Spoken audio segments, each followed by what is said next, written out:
Hello, hi. I am Bashir, Assistant Professor of Economics, Government College, Calcutta. Today I am here with you a new topic from International Economics, Haberler's Opportunity Cost Analysis. This particular video is going to help the one who are doing Masters in Economics and also the one who prepare for various competitive exams related to economics.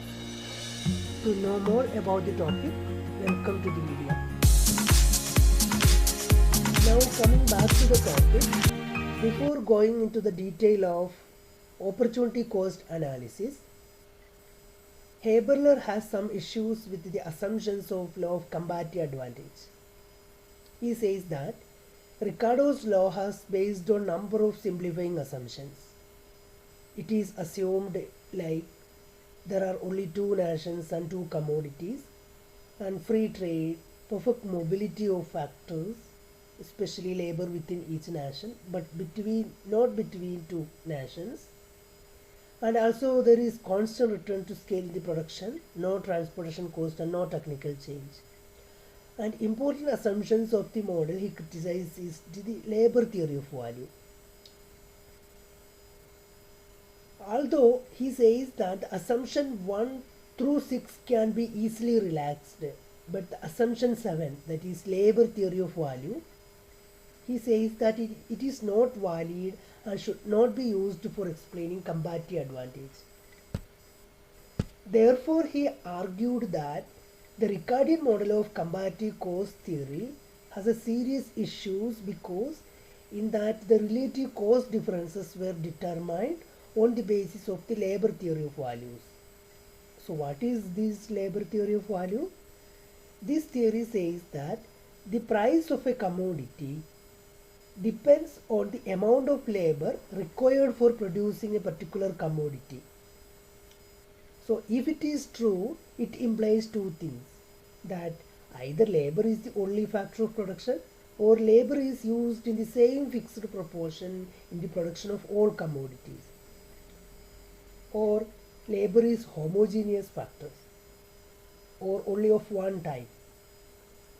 None of this assumption is true, and hence labor theory of value is considered to be invalid.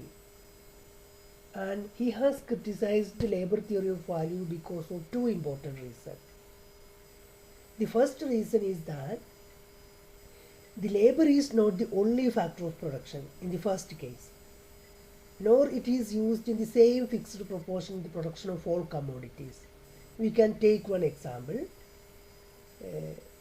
like for a commodity like steel, which is more of capital intensive commodity, the production of which require more unit of capital per unit of labor employed. And take for other commodity like textiles, which is more of labor intensive commodity, the production of which requires more unit of labor per unit of capital employed. Not only that, there is usually some possibility of substitution between labor and capital and other factors of production for the most of the commodities.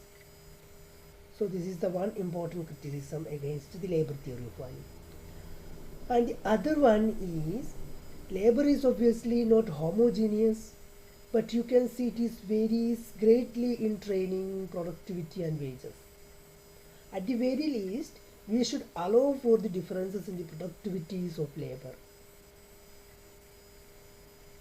So these are the important criticism. If the assumption of labor theory of value is not true, we cannot base the explanation of comparative advantage on the basis of labor theory of value.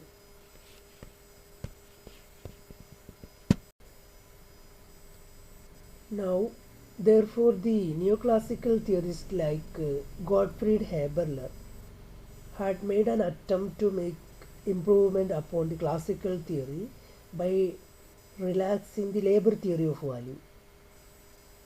He shows that the doctrine of comparative cost can hold valid even if the labor theory of value is avoided. So Haberler has attempted to restate comparative cost in terms of opportunity cost. Once the comparative advantage is defined in terms of opportunity cost, it makes little differences whether a commodity is produced by labor alone or by a combination of different factors of production. So the theory determines the cost of producing a commodity in terms of alternative production that has to be foregone for producing commodity, right?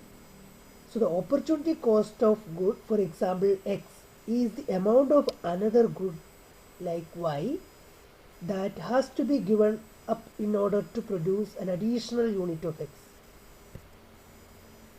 So the opportunity cost is what has been given up in order to have some quantity of another thing. So if an additional unit of one commodity has to be produced, the productive resources are to be diverted from the production of some other commodity to the given commodity. So the resultant decrease in the quantity of second commodity represent the opportunity cost of the additional quantity of the given commodity. Let's take an example. If India has to reduce the production of cotton by 2 lakh bales in order to raise the production of wheat by 1 lakh ton, then the opportunity cost of 1 unit of wheat is 2 units of cloth. So Haberler made use of opportunity cost curve to explain the opportunity cost of one commodity in terms of another.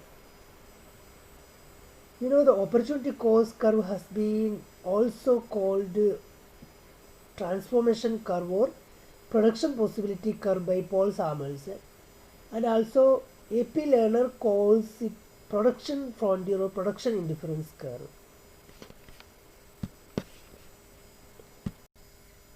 Now let us see the assumptions of the opportunity cost theory. Before explaining the same, it is assumed that the economic system is in the state of full employment equilibrium, perfect competition in the commodity and factor market, each commodity's price equal to marginal cost of producing the same, and price of each factors is equal to marginal productivity, and supply of factors is fixed and state of technology is given, and there are two trading countries A and B. Each country produces two commodities, say X and Y. Each country has two productive factors, capital and labor, and there is perfect factor mobility within each country, but not immobile between two countries, and both country imposes any trade restriction support international trade, that is free trade is assumed. So these are the various assumptions based on which we can analyze the opportunity cost theory. Now, on the basis of these assumptions, it is possible to determine the opportunity cost curve or the production possibility curve of any country. The production possibility curve you already know. It indicates different combinations of two commodities that a country can produce with the given factor endowment and technology. So the slope of the production possibility curve is determined by the ratio of units of the commodities given up in order to have one unit of the other commodity. So this ratio is termed as marginal rate of transformation or MRT. Now let us understand the opportunity cost with an example.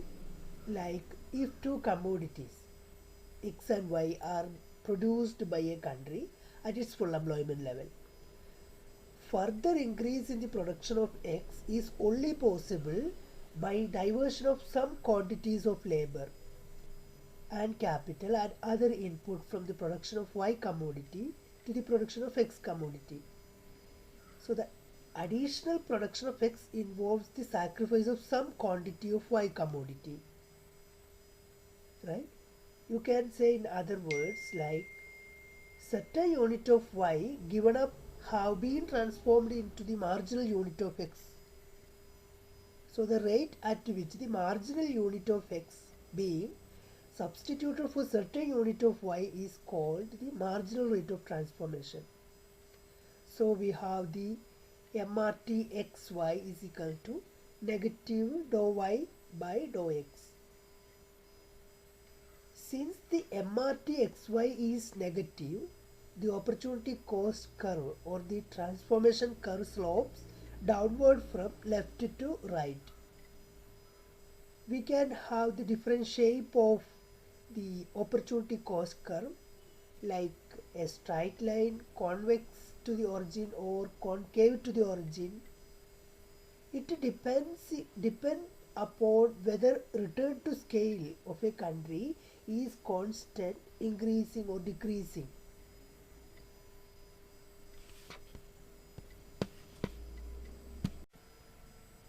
Now let us understand the meaning of the straight line opportunity cost curve. So to show that, we have a figure where you can see at every point on the straight line opportunity cost curve AB, the marginal rate of transformation between x and y remains equal. That is, MRT xy is equal to negative dou y by dou x is equal to PP1 by QOQ1. That is equal to P1 P2 by Q1 Q2. So it also signifies that marginal cost of x and y remains unchanged and production of both the commodities is governed by the constant return to scale, or opportunity cost is constant.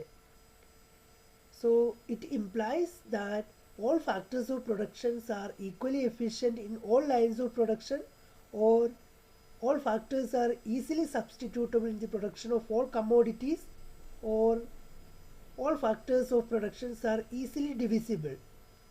However, all these assumptions are the features of the constant return to scale, which are not true in real life. So the production possibility curve may be either concave to the origin or convex to the origin. So now let us see how it is. So in the case of convex opportunity cost curve that you can see in the figure, the opportunity cost curve AB is falling convex towards the origin, and MRT XY in this case goes on decreasing. So P1 by Q1 is greater than P1 P2 by Q1 Q2. So this happens when production is governed by increasing return to scale, or the cost of x in terms of y goes on diminishing as less and less unit of y are given up in order to have more unit of x. Even this situation is not realistic because larger production of x will cause reduced significance of x commodity in terms of y commodity. This figure on the opposite indicates increasing marginal significance of x. Yet another possibility is that production possibility curve or the opportunity cost curve is concave to the origin. That you can see in the figure where the opportunity cost curve AB is falling concave, or it is a falling concave curve towards the origin. So in this case, marginal rate of transformation between x and y goes on increasing. That is, P1 by Q1 is less than P1 P2 by Q1 Q2. So the opportunity cost curve assumes this slope when production is covered by diminishing return to scale.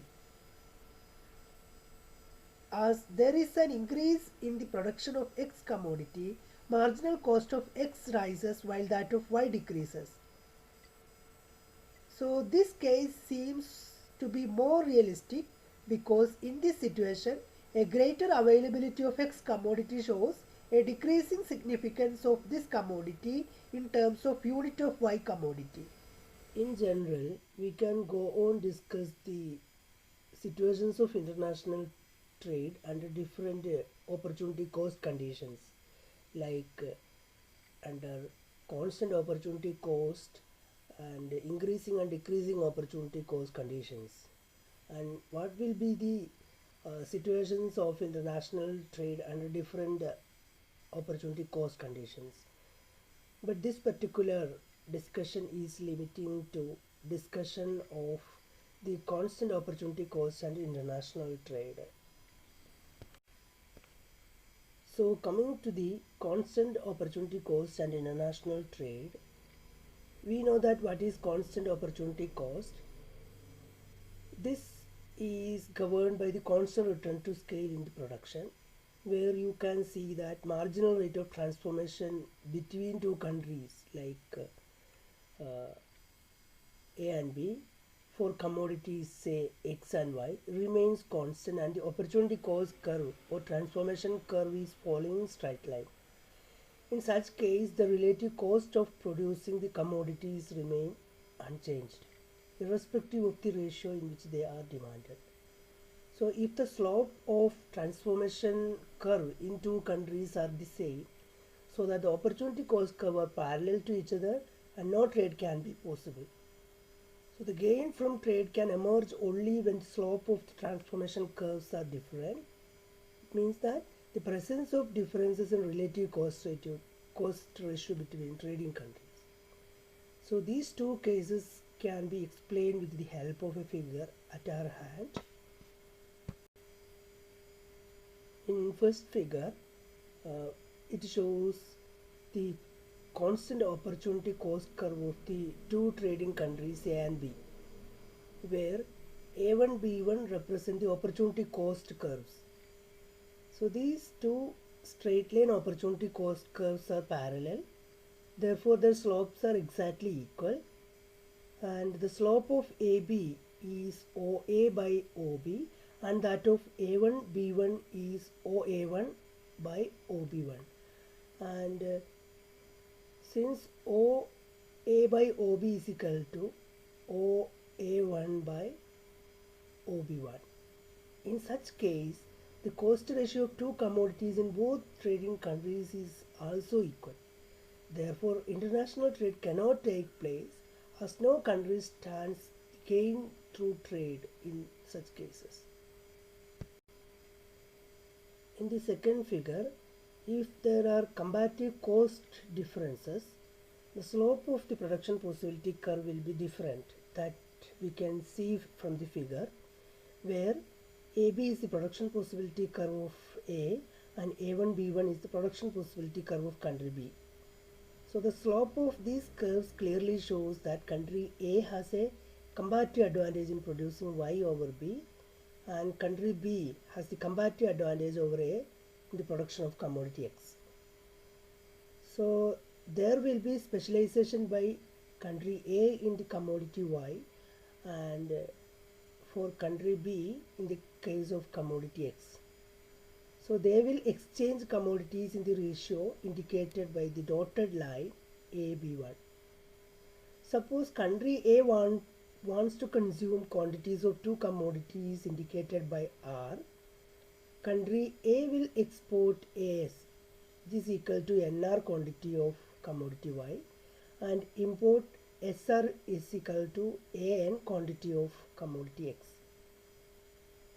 Similarly, country B wants to consume the quantities of two commodities indicated by R1, then that country will export B1 S1, which is equal to R1 N1 quantity of X commodity, and import R1 S1, which is equal to B1 N1 quantity of Y. So here the production possibility curve AB shows that S quantity of Y can be exchanged for ST quantity of X in the domestic market. But the international trade permits the exchange of S quantity of Y for SR quantity of X, so that gain from trade for country A amounts to TR, that is equal to SR minus ST quantity of commodity X. So in case of country B, B1 S1 quantity of X can be exchanged for S1 T1 quantity of commodity Y in the domestic market. So the international trade, however, permits the exchange of B1 S1 of X for R1 S1 quantity of Y. So the gain from trade for country B will be R1 T1, that is R1 S1 minus S1 T1 quantity of commodity Y. In short, if both the countries are of equal size, there will be complete specialization in both the countries. If one of the countries is larger and the other is small, then there will be complete specialization in the case of small country. So the former will have only partial specialization.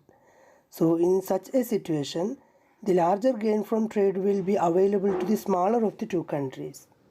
So this is all about the opportunity cost analysis in international trade, especially in case of the countries having the constant opportunity cost. I hope that you have got the aspects. Thank you for watching.